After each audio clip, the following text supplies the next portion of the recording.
Hey Nikki, weird to think I'm making like 3 of these, but it seems like this might be the last one, which is really sad because I've loved taking all of your classes. But as for what I learned in group communication going to these 3 events, I started off my first one with a trivia night at Stacked and Folded in Evanston. It's really, really good if you want to give it a try. I highly recommend. Food's great, but they do trivia every Thursday. And so I actually went in like late October as a like double date thing, which was super fun. So it was me and my boyfriend Preston, and then my boyfriend's friend David and David's girlfriend Kat. We all went, the 4 of us together. It was really great, but it was a trivia night event, so we got dinner and we sat down. There were a bunch of other groups there. It was, I think it was during the day, like maybe around 5-ish, before it went completely dark at like 4 o'clock. But yeah, there were a decent amount of people there. The leader was this one waitress who ended up, I think she was serving before and then she stopped in the middle of her night to kind of get trivia started. And what happened was each table or each group got a name, and you could talk amongst yourself and come up with like any answer that you have for the question up on the board. But you ultimately got like one answer to put in the bowl. And then points were counted throughout the night. You write your team name and your answer to which question. And that went pretty smoothly. But yeah, it was super interactive. I think the group forming and group communication obviously happened more between my group than it did between my group and like other groups. What ended up happening is David is super good at trivia, Preston's friend. And so he kind of took lead on all of the like the STEM questions and the math questions. But for me, I'm really good at pop culture things. And that was really good. So usually when we do trivia, we have all of our bases covered. But he tried taking the lead this time, except the category was food. And we thought it was going to be like, oh, well, this is how many ounces of blank are in this many cups of blank, and it just was not conversions at all. So David was completely useless. And then I thought it would have to do more with like, oh, this is how you make X, Y, or Z, and I'm a decent cook. I actually have a kitchen now, which is super exciting. But no, so we were both completely wrong. It was more of like, this food is featured in blank, and this is how many pickles are in a Krabby Patty, and none of us had any idea. Except the question I did get right was that blue milk is a huge theme throughout Star Wars, apparently. That was the one question that I got right all evening. So we did go through a bunch of the 5 stages of group development because we fought a lot about the answers. But it ended up being a really good night. We ended up having a ton of fun. As for what I learned throughout the semester to apply it, really, I think the thing that I learned most this semester was more about leadership and group communication and kind of fostering more of a like laid-back approach. So I kind of let people figure out answers themselves, and then I'd put in my answers, and I'd be like, I don't know, like I think it might be like lead it this way. Now none of us really had any good answers, unfortunately, because we lost. But in the past, I think I would have been more of a dictator about it. Like, no, this is the correct answer. And I think this class has really helped me kind of figure out that other people and their ideas obviously do matter, but they can also be a lot more, it can be a lot easier doing things as a group than it is just doing things myself. So that was something that I definitely took from your class this semester in group communication. The event was technically free. We did order food, but it wasn't necessary. I guess like going to a restaurant and playing trivia without ordering food is kind of rude though, so socially obligated, even though it was really, really great. And then yeah, I think I was impressed by the event. It was just super fun. It was a great experience, like fun with friends, good food, you can't really go wrong. And then this is absolutely something that I would do again. I love the idea of this assignment actually because it gives me an excuse to like really look deeper into the fun things that I would do anyway. And so I used this as an excuse. I used this project as an excuse to go to trivia night, and it was really great. So 10 out of 10 on that one for sure. My second event ended up being at the same place because Stacked and Folded in Evanston also does an open mic night. That was a little bit more recently though. But no, it was super fun. We had a bunch of like people come and perform. This one, I wasn't performing, so I didn't do any group communicating there, but I did watch other people communicate as a group. There was one group that had a whole like skit production thing going on. It was more of like an improv thing, so they took a theme from the audience, and it was maybe a 5-minute skit, just super improv'd. And it was really, really, really fun. They did a great job. That's the one person or group that I remember the most. Other people did poetry. Other people sang a little bit. There was this one dude who juggled. That's always fun. No mic necessary for that one, but it was really good.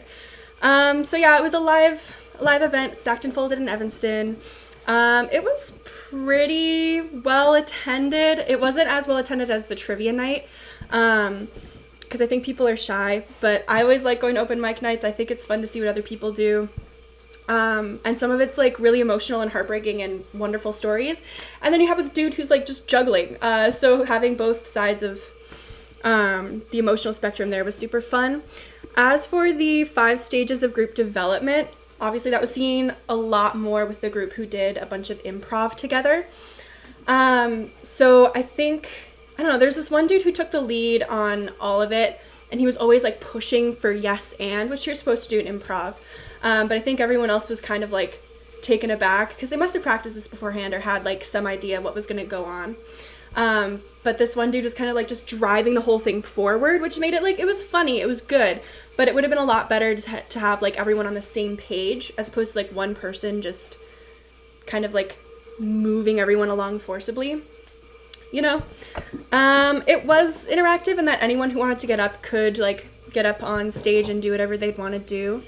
I didn't really have anything prepared, and I don't usually like perform at open mic nights. I get nervous, even after your public speaking class. But you know, it was super fun. Would totally do it again. Yeah, I think they described the event accurately on like online and on the posters and things. Just because I know what an open mic night is pretty like self-explanatory. And then yeah, I think what I observed, everyone was having super fun. It was a really low judgment zone too, because sometimes like an open mic night can go either way. It can either be like everyone's super judgmental about what everyone else is doing because they want to be the best, or it's like everyone's super chill and like just everyone's doing their own thing. And thankfully it was the other way. So like everyone was super chill, having a great time, talking, laughing after their sets. It was really, really fun. I loved doing it. It was a free event, but again, I ordered food because it's kind of rude not to at a restaurant. And it was really good food. So that was super, super great. And then I took notes on my final event because it was online. This one was towards like, I think early to mid-November. It was around the election, when the election was happening. Because my live event, I looked at a live stream with Stacey Abrams and Alicia Keys. That was super cool. The fact that I'm like, okay, honestly, really sad that Stacey Abrams lost, because I love her campaign and I love the way that she runs it. Politics aside, like just the grassroots movement was super impressive. She was able to get so many people to vote for her and so many people to even register to vote without like huge donor money. Crazy. I like Stacey Abrams for that for sure. But no, she did an entire live stream with Alicia Keys. It was kind of hard to see how many people exactly were on that live stream or that were watching her Instagram live. But it seemed like there were a lot in the comments. Everyone was like swiping up with questions or saying like, hey, Stacey, or like saying all about their love for Alicia Keys. So it was super cute there. But Alicia really just used her platform to kind of like promote Stacey's message, especially in Georgia, where that race was happening. And it was really, really cool. The event was very free because it's online. And then, yeah, it was online. And lots and lots and lots of people, as far as I could tell, lots of engagement as well. They were answering questions actively. They were interacting with fans. It wasn't just one of those things where they sit there and they do their own thing and ignore all the comments. I think the point of it was really to connect with the public and to connect with people who were voting in Georgia. And also connect with people who are interested in politics and the grassroots movement. And Alicia Keys' music is usually, well, it has been pretty political in the past. So it makes a lot of sense that she would do that with Stacey Abrams. It was really, really cool. They both kind of led the event jointly, even though it was centered around Stacey's campaign. She did a really good job of like delegating power over to Alicia and like really letting Alicia run the show because it's her fans that were tuning in. Yeah, it was, as I said, it was pretty interactive. I'm looking at the list here, make it a little bit easier. And then I think they described the event accurately. Alicia made like one post, I think, on her story before the Instagram live went up. And it just pretty much said what happened. It was like, hey, pay attention to my live stream. We're going to have Stacey Abrams on. And that was super exciting. So I tuned in immediately, which is really great. And yeah, I would say I was impressed. It's not every day that artists really use their platform like that. Like I remember last year for my event, like my third event, my online one, I looked at a live stream, Instagram Live by Doja Cat. But this one was completely different because they were really interactive with the fan base, really interactive with the people who were there for Stacey as well. And yeah, I was just really impressed by how engaged they were being in the lives of their voters and in the lives of their fans, and it was really impressive. This is definitely something that I'd look at again. In fact, Stacey Abrams, I followed her after this, and then she'd been doing a lot of live events as well. Mostly by herself. I didn't see any other celebrities, but I did hear about a collab with the Obama campaign, which again doesn't surprise me. Both in the same party. But yeah, I would do it again for sure. That was really exciting, and as a poli-sci major, I always love paying attention to those kinds of things. As for what I learned, or something that I observed from class in this live stream, I think it would really be how inclusive and inviting Stacey Abrams was to opinions and questions that were from like the other side of the aisle. There were a few people asking about her policy, asking about what she was really wanting to do in Georgia, and she handled it with such grace and really included people into the group, making them feel safe to ask questions as opposed to like feeling attacked and then getting defensive. And I think that was just a really good way for her to not only progress her campaign, which really ended up losing, which really sucks, but it was also a really good way for her to gain trust with the public so she can run again in the future. So I think that was really, really cool. And then I have the other section thing. Thank you so much for being so willing to work with me. I watched the season 2 all the way through of Cobra Kai, and I'm ready to talk about it. So episode 1 set like a completely different tone than season 1, episode 1 for me. I feel like the season really focused more on developing Johnny and Daniel as people, because the first one was so focused on the students. Like, this one was also focused on the students. There were a lot of, like, obviously there was a lot of conflict, especially that end episode. My jaw dropped. I'll get to that, though. But it was just really, really, really good. I absolutely loved it.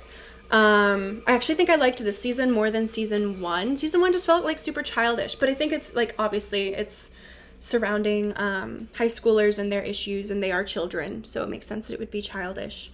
But I really enjoyed the way that they really flushed out Johnny's character, and especially his interactions with Kreese, because I think, like, as Johnny is trying to become a better person, he's trying to become a better person to his abuser. And that's really counterintuitive, because, like, he's the one that made you like this in the first place. I just didn't understand why he was trusting him, I guess. But I can also see that Johnny's trying to be a better person. And so forgiving Kreese and being the bigger person there must have felt like the first step. I think the point that really, really, really opens his eyes to wanting to get better and wanting to improve his life is when his friend, I think it was Tommy, is the one that died. while they were on that road trip, camping trip. That was super sad. You could really see him get comfortable being in his emotions, especially around like such supportive friends. And then like just their conversation about Cobra Kai and all the harm that they know that it's caused in their lives, being able to have someone to relate to must have made Johnny feel a whole lot more normal, as opposed to like the bad guy or crazy because of how Daniel's been reacting to him. But no, I really loved season 2. The end of season 2's episode 10 was completely nuts. Like, that was so insane. Just like, okay, realistically, that would never ever happen, especially in a high school. And then also, like, those railings and the staircases are a serious injury risk. Because, like, having that many stairs in such an open place can't be a safe layout, especially when you're, like, surrounded by a bunch of high schoolers with tons of hormones. Because I remember high school fights being crazy. People literally got dragged by their hair at mine. But no, like, when John... Oh my god, what's his name? I always forget his name. Johnny's son. I'll remember it. When Johnny's son threw Miguel off of the, off the railing and his head hit the floor, I thought he died. Like, that was insane. And it really just goes to show, like, how violence spreads. Because, like, it started with Cobra Kai.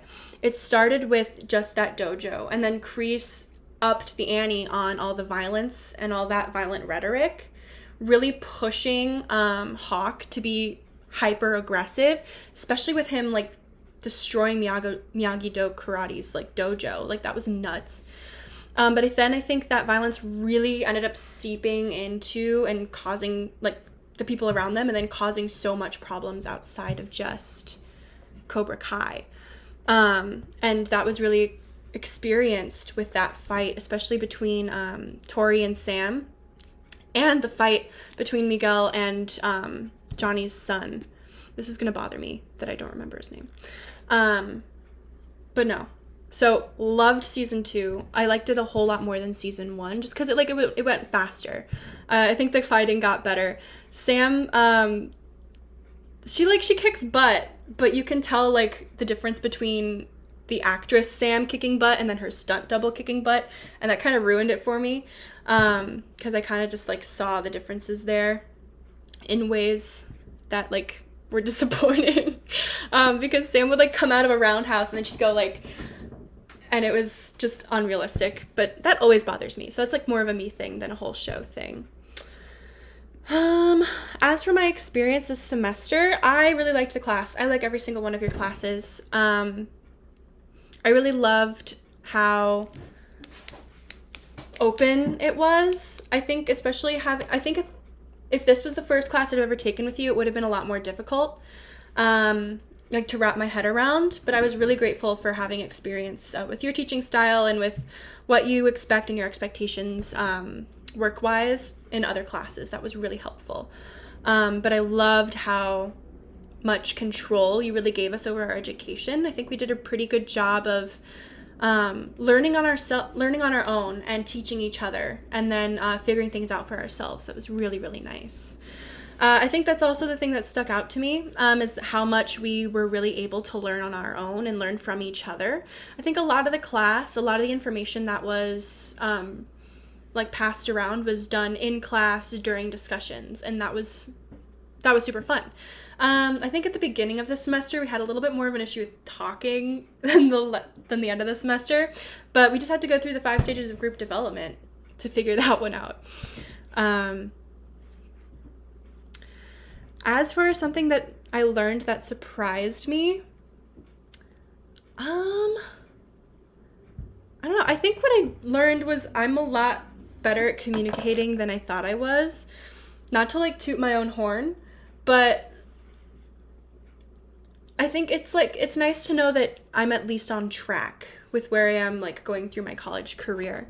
I was really surprised that one time where we did the activity where we were putting like we had the piece of paper as a guide, and then the other person behind us had a bunch of pieces. The fact that I was able to like say like exactly what it looked like and have reference points and be able to put it together was really reassuring for me, because it meant that your class was working. Not that your class wouldn't work in the first place, but that I was learning from it, and that was really, really exciting and surprising, because I think in other classes I'm really good at memorizing information and putting it down on a test, but with your class, learning feels different. Like knowing that I'm learning feels different, because I'm not just memorizing, I'm learning real life skills, and that's always really reassuring, I guess. I would have liked to know a little bit more about how groups communicate with each other, like different techniques in group communication. What can I do in order to be more of an effective group communicator? Things that I can do in order to more effectively like lead a group. That would have been great. I think what we focused on most was group formation, which is still really important, and I liked your class. It was just, I think I was expecting a different focus for the class. Not that it needs to meet my focus, because I'm not the one teaching the class, but I think I would have liked to know more about like how groups communicate internally as opposed to just how groups are formed. That would have been really interesting. And then if I would want to make any changes to the class, what would they be? I think for me, I just have a really short attention span, so watching all the movies was kind of difficult. I'd seen a lot of the movies before because I was in your other classes, so that was helpful. But I think like the TV show situation really threw me off, because I'm used to like sitting down and watching something like in increments of like weeks, because I rarely watch television. So sitting down and really like focusing myself on the TV for a couple hours, or like an hour and a half-ish a day, was kind of difficult for me. But I think that's like an ADHD thing, a me thing, as opposed to like an issue with your class. I really enjoyed it, as I always enjoy your classes, and I'm really, really sad that this is the last one. But I'm sure I'll see you around. It's going to be totally fine. I know I can reach out to you for anything, and I'm really, really appreciative of that. I'm going to be applying for law school, grad school soon, so I will be asking you for your recommendation. But I'll send you an email. We'll get more to that as my semester goes on. So what I really just want to say is thank you so much for everything that you've been able to teach me, everything that I've been able to learn from you, and also all of the effort and time and care, and just like pure work and dedication that you've put into all of these classes, and especially into teaching me personally. I really appreciate that. And as far as professors go, you will always have a special place in my heart and in my mind. So thank you, Nikki, for everything.